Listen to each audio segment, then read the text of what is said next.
রাস্তা দিয়ে চলা যায় না, 10টার পরে 9টার পরে হইলে মা ছেলেকে খোঁজ নেয়, তুমি কোথায় আছো, তাড়াতাড়ি বাসায় আসো। এটা কি পৃথিবীর কোনো রাজধানীতে হয়? এত অনিশ্চিত কি কোনো দেশ আছে? এই দেশটা কি যুদ্ধ করে স্বাধীন করছিলাম? এই ধরনের চক্রান্তকারী সরকার কি কোনো দেশে আছে? অ্যাডভোকেট ফজলুর রহমান, আপনি শুনছিলেন জনাব তারেক রহমানের বক্তব্য। আগের চেয়ে তো অনেক কঠোর ডিসেম্বরের নির্বাচনের দাবির ব্যাপারে হতে হবে এবং হবে। তার এই আত্মবিশ্বাসের উৎস কি? এটা কি সরকারকে আরও বেশি চাপে ফেলা নাকি নেতাকর্মীদের উজ্জীবিত করার জন্য? আপনাকে অসংখ্য ধন্যবাদ। আমার সাথে যে ভাই, যদিও আমার অনুজ, কিন্তু জ্ঞানে গুণে অভিজ্ঞতায় উনি আমার চেয়ে অনেক বেশি সমৃদ্ধ, এবং ওনার কথা শুনে আমি মানে আমি শিখবার চেষ্টা করি বা বুঝবার চেষ্টা করি। আমার ভাই আর যারা আমাদের কথা শুনছেন, বাংলাদেশের সমস্ত সম্মানিত জনতা, আমি আপনাদেরকে সালাম জানাচ্ছি, আসসালামু আলাইকুম। আমার কথাটা হলো, এইটা কিন্তু উজ্জীবিত করার কথা না, এটা সাধারণ কোনো বক্তব্য নয়। এটা কি হুমকি? হুমকি না, এটা দলিল। বাংলাদেশ এবং তার রাজনীতিকে বাঁচানোর জন্য চ্যালেঞ্জ গ্রহণ করা। এই কথাটা মানুষ শুনতে চেয়েছিল বিএনপির কাছ থেকে। আমি কালকে একটা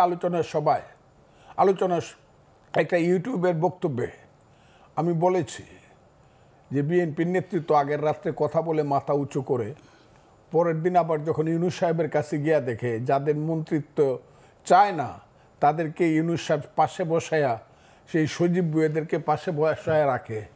একজনও বলে না যে ও থাকলে আমরা থাকবো না। এইটুক থাকা দরকার। তো আমার মতো একজন অধম লোক যদি তাদের সাথে যাইতে পারতাম, আমি ইউনূস সাহেবকে বলতাম, আসসালামু আলাইকুম স্যার, আপনার পাশে যিনি বসে আছেন ওনাকে এখান থেকে বিদায় করেন, তা না হলে আমি বসবো না। তার পদ থেকে দাবিতে তো গেছেন, হ্যাঁ, মানে তার পদ থেকে দাবিতে তো ওনারা গেছেন 1903 জন। এবং এর ইতিহাস কিন্তু বিএনপি প্রথম আনছে। দেশনেত্রী বেগম খালেদা জিয়ার নেতৃত্বে এরশাদ সাহেবের আমলে আতাউর রহমান খান সাহেবকে যখন প্রধানমন্ত্রী করা হয়েছিল, বিএনপি বলে দেশনেত্রী খালেদা জিয়া বলেছিলেন আতাউর রহমান খান সাহেব এরশাদ সাহেবের পাশে বসলে আমরা আলোচনায় যাব না। এবং এরশাদ সাহেব বাধ্য হয়েছিলেন আতাউর রহমান খান সাহেবকে বাদ দিয়ে, প্রধানমন্ত্রীকে বাদ দিয়ে আলোচনা করতে। বর্তমান নেতৃত্ব কি তাহলে দুর্বল? হ্যাঁ, বর্তমান নেতৃত্ব কি তাহলে দুর্বল? তারা তো নেতৃত্ব না, একটা পর্যায়ে তারা টিম অফ লিডারশিপ। মূল নেতৃত্ব তো এখানে নেই। মূল নেতৃত্ব আজকে কথা বললেন যে কথা বাংলাদেশের মানুষ ওনার কাছ থেকে শুনতে চায়, এবং আমি জানি এই কথা সত্যে প্রমাণিত হবে, আল্লাহর রহমত। এই কথা বৃথা যাবে না। কারণ হলো, এই কথা বাংলাদেশের 18 কোটি মানুষের কথা।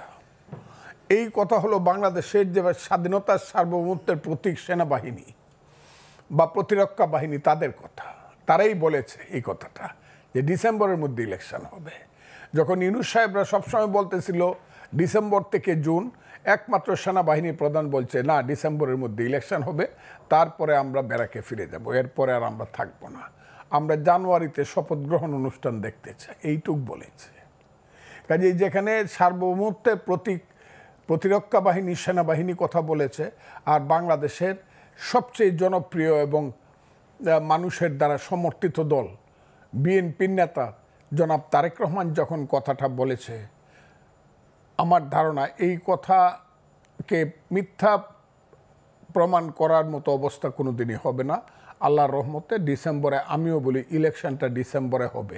যদি না হয়, এই কথাটা আপনি জিজ্ঞাসা করতে, যদি না হয়, এইটাও আমি জানি ইউনূস সাহেব এবং তার সরকারের অধীনে আর কোনো নির্বাচন হবে না, অথবা তাদের কোনো সরকার থাকবে না।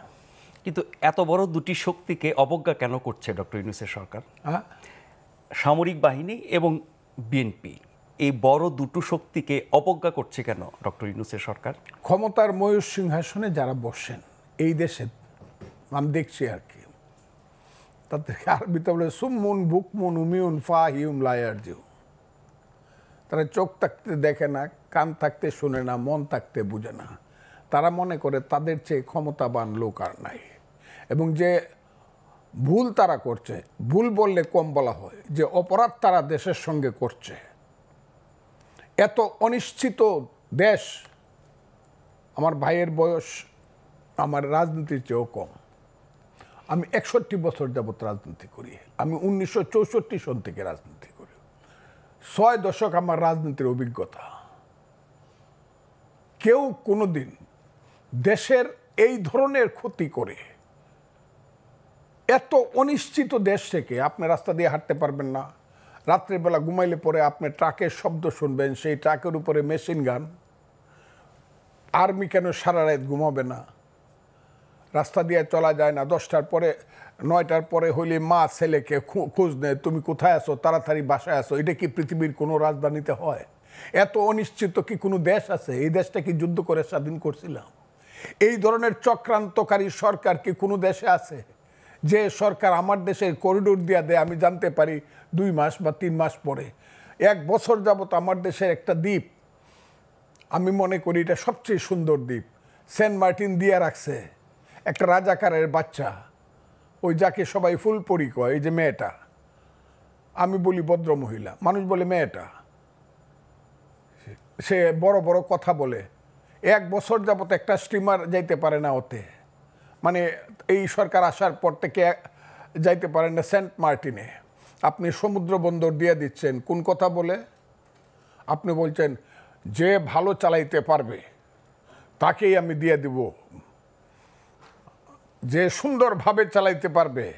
আমার দেশ সুন্দর কি অসুন্দর ইনু সাহেব আপনি কি জানেন? আপনি যুদ্ধ করছেন, দেশটাকে আপনি সৃষ্টি করছেন, আমি সৃষ্টি করছি, যারা সৃষ্টি করছে তাদের সঙ্গে আমি ছিলাম। ওই যে ইকবাল হল থেকে সবচেয়ে বেশি ছাত্র নেতৃত্ব হয়েছে মুক্তিযোদ্ধা, আমি ছিলাম। আমি দেখছি সিরাজুল আলম খানদেরকে দেখছি, তাদের নেতা বঙ্গবন্ধু শেখ মুজিবুর রহমান কিভাবে 32 নম্বরের দোতলা থেকে আঙ্গুল তুলিয়া কথা বলতো মার্চ মাসে, সেটা আমি দেখছি। কিভাবে পতাকা হয়েছে, স্বাধীনতার গান হয়েছে, এটা কি বলে আমাদের যে জাতীয় সঙ্গীত হয়েছে, সব দেখছি। জাহিদুর রহিম কিভাবে 2টা গান পাশাপাশি গাইছে, সিরাজুল আলম খান এই 4 নেতার সামনে বৈশা, জাহিদ ভাই গানটা গানতো, আমার সোনার বাংলা আমি তোমায় ভালোবাসি। জাহিদ ভাই ওই গানটা গানতো, ধনধান্যে পুষ্পে ভরা আমাদেরই বসুন্ধরা। ইকবাল হলের অতে বৈশা, গেস্ট রুমে বৈশা সবাই বলল যে এই গানটা আমাদের পছন্দ হয়েছে, কারণ 2টা গানই পছন্দের, কিন্তু যেহেতু ওইটা হইল বিশ্বকবির গান, নোবেলে আমরা পছন্দ করলাম, এই গানটা বঙ্গবন্ধু জিনিসটা চয়েস করলেন। কথাগুলো খুব বুঝবেন। সেই দেশ যুদ্ধ করে স্বাধীন করছি আমার মা, মুক্তিযুদ্ধ আমার মা, মায়ের পেট থেকে আমার দেশ বেরিয়েছে। সেই মাকে আপনি বলেন আমি শাড়ি দিতে পারি না, হইতে পারে পুরান শাড়ি পরে আমার মা,